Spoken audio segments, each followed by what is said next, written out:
Hey guys, Peter here to do an album review. Today I'm here to tell you all about the latest from Beyond the Black, Hørizøns, out June 19th on Napalm Records. This album has 13 tracks, 56 minutes in length, and this is the band's 4 full-length studio album. I was very critical of their previous record, and considering the first single, Misery, I was really concerned with the direction of this album. I wasn't even sure if I was going to review the album because I didn't feel like there was enough there that really attracted me to it. Having said that, I'm glad that I gave this record an opportunity because they won me over with this album. I still don't feel like this is their best record. The best record for this band is perhaps still in their future, but this is definitely a step in the right direction. They were really able to consolidate their sound, create a more cohesive release, a more cohesive album that, in my opinion, really enhances all the highlights that this band has, because as far as talent is concerned, they have it. It's just a matter of finding the right tuning in order to really deliver the best possible sound, the best possible record to their fans. And like I said, this album is definitely at least a step, if not 2 or 3, in that direction, as far as I'm concerned, obviously.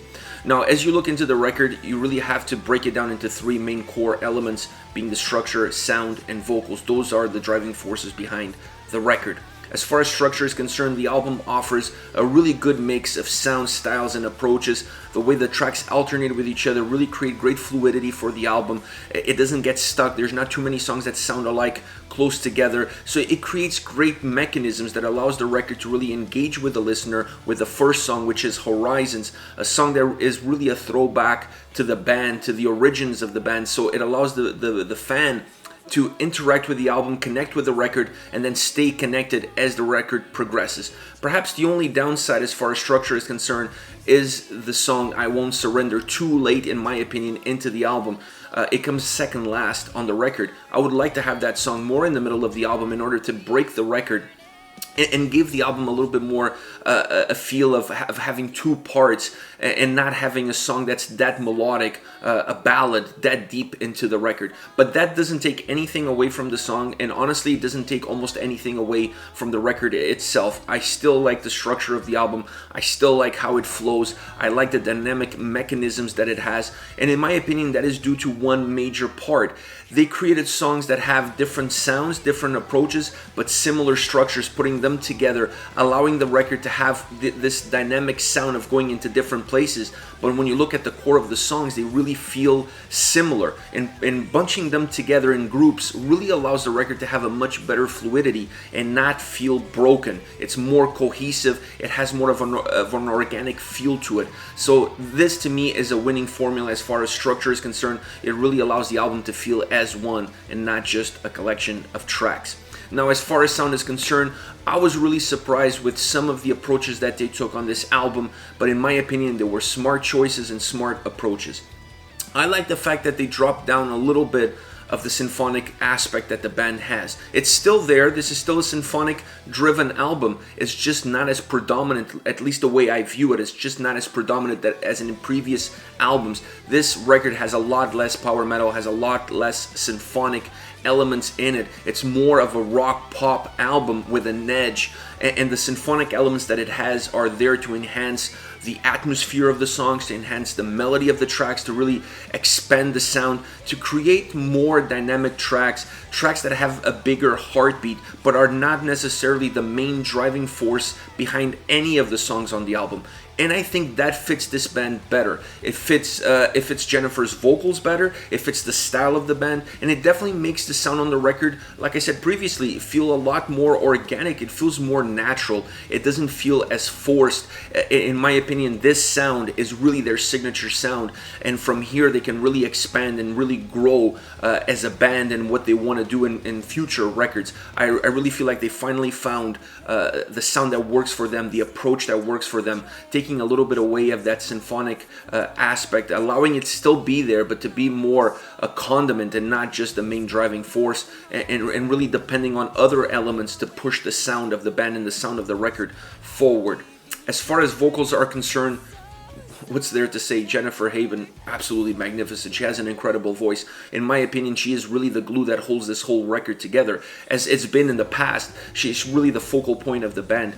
On this album, I felt her consistency was incredible from track to track, from the beginning all the way to the end. You don't feel any drop whatsoever. Her voice is always at a very high level, and she understands completely the dynamic of the song, the influences that the track has, the sound that it has, the atmosphere that it has, and then it delivers with pinpoint precision the style, the approach that the song needs in order to absolutely explode, but still staying very consistent all the way through, really creating a red line throughout the record, bringing the album together, which is something I didn't feel was present in the previous album. I really felt like it was a little bit more broken. This one feels a lot more cohesive. It really feels like a record. It doesn't feel just like 13 songs thrown together with a great vocalist. She's a great vocalist, but this album feels more like a band effort, not just her alone taking the weight of the world on her shoulders and carrying it through the whole entire record. Overall, I really enjoy this album, definitely more organic, and for me, this is a step in the right direction, while being perhaps a little bit more rock pop vibe to it. It is definitely a lot more easy listening experience. I feel like this is more the sound that the band needs. I feel like this is more their cup of tea. This is definitely a sound that they can reflect on, and it's definitely something that they can build upon into future records, because I still feel that this band still has their best records ahead of them. There's so much talent here. These guys are incredibly talented, and I just don't see them stopping. I just see them evolving, getting better, understanding who they are, what they want to do with their music, and this record to me is, as we in the future perhaps look back, is going to be the one that's really going to turn things around and really point them towards the right path. At least I feel that way. I feel that strongly about this album. As far as songs are concerned, I want to start off with Hørizøns. That's the opening track on the album. To me, they could not pick a better opening song. It has a lot of the old Beyond the Black feel to it, a more symphonic power metal atmospheric song. It has this larger than life sound. To me, this is the way you open the album, with a song that fans will gravitate to, a song that fans will recognize from previous records, grabs their attention, you have them hooked. Then after that, you can change directions, you can go in different paths that you're really not going to lose the listener through the rest of the album. So to me, this is the perfect opening song for this record. It really starts the journey that the album will take you on. The chorus is magnificent. I love the chorus on this track. Super hooky, super catchy, melodic. It becomes the heartbeat of the song. The verses are more driven, more power metalish, if you will, but the chorus is really what ignites this track. The lyrics on the vocals are really interesting. It adds texture to the song. It really adds a different aspect. It adds a different feel, a different flavor, if you will, to the way the song is put together. And the solo really stretches the melody that the track already has. I was happy that they didn't go with one of those over-the-top solos that explodes a lot of melody onto the track. No, they went with something a little bit more subdued. They continued the melody that the song had, just allowed the solo to just extend it all the way almost to the closing of the track. And in my opinion, that was the perfect choice for a song that sounds like this. Next, Paralyzed, a more pop rock feeling song. It definitely has that easy listening feel to it, but I really like it. It's really hooky, it's catchy, has a great chorus, great melodies, great vocals. What's there not to like about this song? The verses always feel like they're building towards something, like they're galvanizing themselves, like there's something brewing, and that something brewing is definitely the chorus, because you have this explosion of sound, of melodies that just create this magnificent burst of light within itself, within the chorus itself. Super hooky, like I said, super melodic. The vocal choirs in the chorus really help that hookiness that it has. It gives almost a sense of a live presence, of a live feel to the way the song is constructed. It definitely has a summer vibe to it. It has this summer feel-good song that you want to sing along and have a drink with. I like that. I like that atmosphere that the track has, very uplifting. Using also a vocal bridge towards the end of the song is really interesting. They could have gone with a solo. They could have gone with a keyboard solo. There's a lot of things they could have done here, but they decided to go with this humming vocal bridge that really extends the track, takes it to the last chorus that then finishes off the song. I thought that was an interesting approach. It works perfectly when you think of the overall feel that this track has, of the overall atmosphere and melody that the song has. I like that. It was a little bit outside the box. I wasn't expecting it. I thought they were going to go with something different, perhaps, like I said, a keyboard solo. So I like this approach, not having a solo there, having a vocal bridge.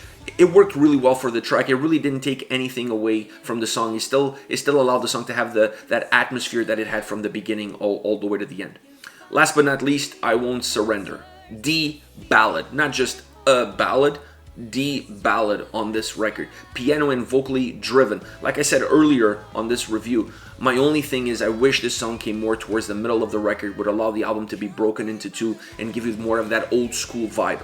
But the album is very dynamic. It really jumps up and down with different styles, different approaches. So it's not out of the realm of possibility to have a song this deep into the record. It's just not very normal to see that on an album where you put a ballad almost as the last song on the record. Not normal, not consistent with other records, with other albums within the same style, within the same genre.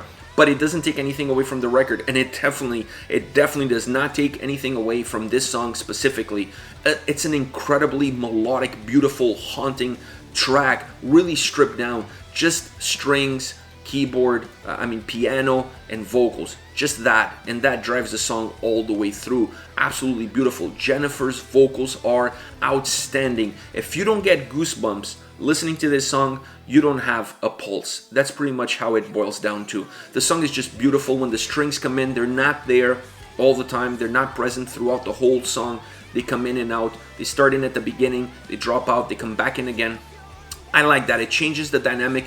It changes definitely the atmosphere of the song. When they're present, the song is a lot more haunting, is a lot darker. When they go away and her voice takes absolute control of the track, you feel a little bit of a light at the end of the tunnel. So there's this alternating factor of darkness with brightness, and I really like that for a song that's this stripped down, that is this emotionally driven. It's a beautiful track, one of the most beautiful songs on the record.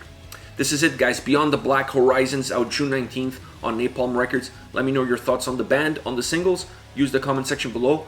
I'll be reading those and getting back to you. Take care, guys.